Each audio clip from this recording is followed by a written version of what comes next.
as I walked through the city center. I couldn't believe my eyes. A destroyed Russian T-72 just sitting there as if this was a war zone. I had to remind myself that this wasn't Kiev or even Ukraine, but Riga, Latvia. Someone had the determination to deliver this 40-ton heap of scrap metal from a tiny Ukrainian village on the outskirts of Kiev, some 800 kilometers from the battle location. It's a clear sign of solidarity with the Ukrainian cause, and a little celebration for Ukraine's defiant achievement of holding on to its capital. And this was the site of a recently demolished Soviet monument, one of many that have been torn down in a daring display of defiance. These occurrences are even more remarkable, considering that at least a quarter of Latvians are ethnically Russian. This conflict isn't just being waged in Ukraine, but also in the minds of the people who will have to live with its consequences, and that very much includes all the ex-Soviet countries and its people. I remember feeling intimidated by Riga when I was growing up, as Russian was the default language, but now, visiting the city some 20 years later, I've noticed a reversal. Latvian has become the default, and ethnic Russians, for the most part, are finally doing their best to learn the language. For the de-Russification of the Baltics and any ex-Soviet states has become a matter of self-defense. 3 decades ago, Putin expressed his dismay over the collapse of the Soviet Union, which he viewed as a geopolitical tragedy. However, his attempts to rebuild it and re-establish its cultural dominance have resulted in a disaster of his own creation. So what is the history that has led Russian to be so dominant in the Baltics? How has the war in Ukraine affected the ethnic Russians? And what I predict is the future for Latvia's Russians. Let's roll. But first, let's get something clear. So one of the first things that people ask me after finding out I'm from Latvia, that is, after asking what part of Russia it is and if we all speak Russian, the next assumption is that Latvian must be quite similar to Russian. While they do have some words in common, for the most part, they are entirely different. Latvian belongs to the Baltic branch of the Indo-European language family. It is closely related to Lithuanian and Old Prussian, and was first seen in print in the mid-16th century. It uses an extended version of the Latin alphabet, with some extra characters which can really ruin the day of anyone trying to study the language. While Russian is a Slavic language, which also belongs to the Indo-European language family, closely related to Ukrainian and Belarusian. The earliest written records of Russian date back to the 10th century. A key difference is that Russian uses Cyrillic, which also consists of 33 letters, and includes a few very unique characters. Basically, a Latvian and a Russian would not be able to communicate with one another without either one of them being at least somewhat familiar with the other's tongue. Not to mention that both languages are quite difficult to learn in their own right, a fact which has certainly shaped history. Since the early Middle Ages, the Baltic region has been a battleground for religious and cultural influence, first by the Vikings, and then more prominently by Germanic crusaders, who became known as the Teutonic Order, who were seeking to convert the local pagan population to Christianity, and who probably had the most influence on the development of Latvian. The Teutonic Order was eventually removed by the Polish-Lithuanian Commonwealth, and then Sweden showed up briefly, only in time to be challenged by none other than Peter the Great, and a coalition of European powers. So Russian history in the Baltics started in earnest in 1700, when the Great Northern War broke out. Russia officially emerged victorious in 1721, a large part of northern Latvia, including Riga and all of Estonia, becoming a part of the Russian Empire. Russian trade through Latvia began to flourish, and an active Russian merchant class began to settle there, with the first Russian school to be founded in 1789 in Riga. The Polish-Lithuanian Commonwealth would also soon be partitioned for the third time, and this meant that it became a part of Russia a little later in 1795. This, in small part, probably explains why Lithuania today has the smallest proportion of ethnic Russians amongst the Baltics. Interestingly, while Latvians began to replace Germans as the largest ethnic group about 1850s, German was still the official language of administration until 1891, when Russian was imposed as the official language in the Baltic provinces. Until then, all records of birth, marriage and death were kept in German. By 1897, the population of Riga was made up of a large variety of people, but the German population kept decreasing from 42.9% in 1867 to 23.8% in 1897, and then to just 13.5% in 1913. The change in demographics was largely spurred on by the advent of the industrial era in Russia, which was very late and only started around the 1850s. But with it, Riga experienced a surge in growth and development, becoming one of the largest industrial cities of the Russian Empire. The population of the city grew exponentially, soaring from 170,000 in 1881 to almost 600,000 in 1913. By now, Riga was the third largest city in Russia after Moscow and St. Petersburg in terms of the number of industrial workers. In 1905, the Russian Revolution reached Latvia. Before the Latvians, who probably had little understanding of the consequences of what was about to happen, the main enemy was still the remaining Baltic German elite, who still held on to a large amount of wealth in the country. So during the revolution, both Russian and Latvian peasants banded together and captured small towns, burning down many manors that belonged to the Baltic German elite. So the revolution in Latvia was quite different from the one that occurred in the rest of Russia. And at this point in time, they saw themselves as an important part of the Russian Empire, hoping that the Russian government would help them overthrow the Baltic German elite and establish a more equitable society. But of course, Russia had changed. Bolshevism now threatened to swallow up nationalism, and thus became the new enemy. A new, more ethnic, strident nationalism emerged, with the goal of dropping both German and Russian influences. It did not, however, target the Latvian-Russian population, nor did it target the influx of Russians who fled to Latvia after 1917. In 1918, as the Russian Empire collapsed and was swallowed up by the inner turmoil of civil war, Latvia, along with many other previously Russian republics, declared independence. Despite this, the Russian population continued to grow, and by 1935, there were over 206,000 Russians living in the country, making up some 10.5% of the population.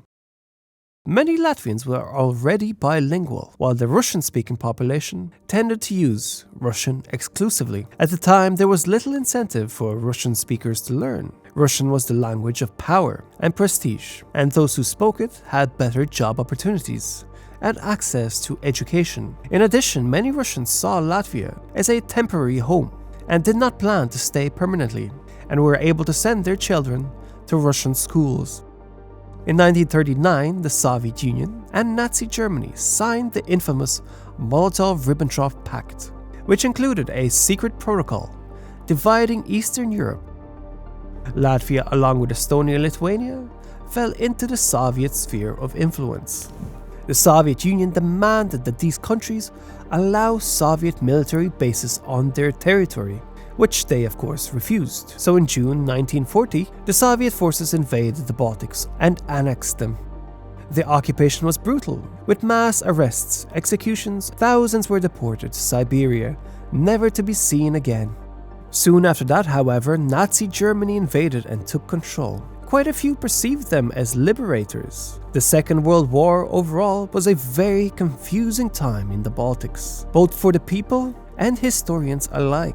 As a child, whenever my school teachers spoke of this time, I just remember her emphasizing the words, brother killing brother. And only now, bit by bit, I can begin to imagine why this happened. The psyche of the Baltic nations has been traumatically altered by this period, and this may partially be why we aren't the most trusting of people. Later, of course, the Soviet Union liberated us again, or whatever. At the very least, there was finally some semblance of peace, at the cost of forced Sovietization. As a result, according to the 1989 Soviet census, ethnic Russians made up about 30% of the population of Estonia, 34% of the population of Latvia, and 9% of the population of Lithuania. The Soviet government encouraged this migration through various policies such as offering housing, job opportunities, and other benefits to those who moved to the Baltics. Additionally, many Russian speakers were also brought to fill key positions in the government, industry, and other sectors of the economy. Russian became the prominent language needed for any serious work. This demographic shift had significant political and social implications, particularly as the Baltic States began to push for independence in the 1980s. The large ethnic Russian population in the region became a major source of tension, with some Russians and Russian-speaking minorities resisting the push for independence and asserting their own claims to autonomy within the Baltic States. In August 1991, a coup attempt in Moscow by hardline communists failed, leading to the collapse of the Soviet Union. It's the year I was born. My mother would often talk about the simple uncertainty of what would happen. There was a tense standoff between the newly independent nations. The withdrawal of Russian military forces from the Baltic States only really began in 1994 and was completed by 1998. The process was complex and involved negotiations on issues such as the division of military assets and the treatment of Russian-speaking minorities. The last Russian soldier only left Latvia in October 1999. In 2006, Russians still made up 42.3% of the population in Riga and 53.5% in the second largest city of Daugavpils. For the most part, the countries that the Soviet Union most heavily Russified, Latvia, Estonia, and Ukraine, were quite tolerant towards their Russian speakers, and none were forced to leave. But the Baltic states enacted policies aimed at promoting the use of the Baltic language for citizenship. Many Russian speakers, probably due to the difficulty, never bothered to learn them, leaving many with an alien status. And it probably didn't bother them too much, as it was still possible to live a life almost entirely in Russian in all three Baltic countries. In Latvia, for example, the requirement to speak the native language in classrooms was often ignored. Many teachers continued to speak Russian, and little effort was made to inspect or discipline them. On the 24th of February 2022, Russia invaded and occupied parts of Ukraine in a major escalation of the Russo-Ukrainian War, which began in 2014. Latvia's first defensive mobilization was in the form of direct aid to Ukraine, valuing close to a third of its national defense budget, or about €298 million, which is over 1.1% of its national GDP. This means that Latvia is actually the biggest contributor to Ukraine's defense in terms of share of GDP, with Estonia being a close second, followed by Poland and Lithuania. Latvia increased its defense budget for 2022 to 2.2% and envisions a gradual increase over 3 years to 2.5%. And it is most outspoken about urging its Western allies to step up its military aid to Ukraine. So there's complete unity around the European table. There's complete unity around the NATO table as well. And this is one of the side effects I think Putin never counted on. I think he underestimated democracy. He viewed our arguments and our differences of opinion as a weakness. But as it turns out, that democracies can and must be very strong, especially in the face of imperialistic aggression. And we are coming up to that. And we are responding, I think, in a much harsher manner than Putin ever expected. And we have to persevere. This is our mission right now, is to persevere and essentially not let Putin win this war of aggression. In October last year, the parliamentary elections demonstrated a significant departure from pro-Russian views. For the first time since Latvia regained its independence in 1991, the pro-Russian party, Harmony Center, failed to meet the 5% threshold. Instead, the pro-European New Unity Party gained 3 times more support in Latvia's parliament. Their number of seats increased from 8 to 24. At the same time, Latvia registered over 40,000 Ukrainian refugees since February, providing a massive amount of aid for the dislocated people. They also passed a new law limiting non-permanent residence permits for Russian and Belarusian citizens. But the most controversial of all decisions was made on Thursday, 29th of September. According to it, all schools and kindergartens in the entire country must only teach in the official language within the next 3 years. Transition will be carried out gradually in order to prepare the necessary content and introduce it smoothly in Latvian education institutions. Basically, the way I see it, this is the hardest ultimatum possible. If they close down all Russian schools, this will eventually lead to total de-Russification of Latvia within a generation or two.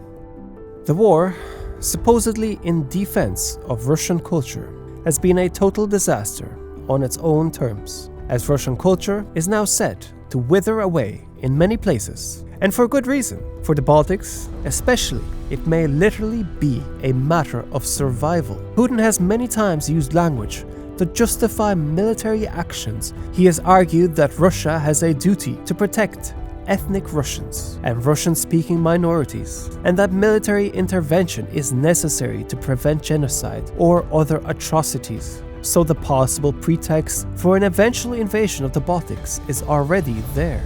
While such a war seems unlikely in the face of current events and NATO's unity, there is no doubt that most Latvians would sleep better at night if the Russian ethnic minority would leave. Even if Russia's campaign was aimed at protecting their language, it has ultimately backfired in a spectacular fashion. Few leaders in history can claim to have inflicted as much damage on their native language and culture. Now, want to stay close to the Baltics?